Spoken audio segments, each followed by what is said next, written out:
বাংলাদেশ জামায়াতে ইসলামী ধর্মের ভিত্তিতে জাতিকে বিভাজিত করার পক্ষে নয় বলে মন্তব্য করেছেন দলটির আমির ডক্টর শফিকুর রহমান। শনিবার ৪ অক্টোবর রাজধানীর মগবাজারের আল ফালাহ মিলনায়তনে কেন্দ্রীয় ওলামা কমিটির উদ্যোগে দেশের দায় ও ওয়াওয়েজ সম্মেলনে প্রধান অতিথির বক্তব্যে এই মন্তব্য করেন তিনি। জামায়াত আমির বলেন, বাংলাদেশ জাতি হিসেবে এখানে আমরা হিন্দু, বৌদ্ধ, খ্রিস্টান, মুসলমান দশকের পর দশক বসবাস করে আসছি। পৃথিবীতে সাম্প্রদায়িক সম্প্রীতির যে কয়টি দেশ আছে উল্লেখ করার মতো, সেখানে বাংলাদেশ বিশেষ স্থানে।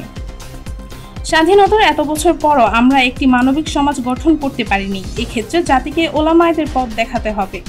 নিজের জ্ঞানকে কোরআন হাদিসের আলোকে জাতির জন্য কাজে লাগাতে হবে। তিনি আরো বলেন, বাংলাদেশের আলেমরা শুধু মসজিদের নেতৃত্ব নয়, জাতিরও নেতৃত্ব দেবে। দেশের আলেমরা সমাজ পরিচালনায় অংশ নিলে দেশ থেকে সকল ধরনের দুর্বৃত্তায়ন দূর হবে।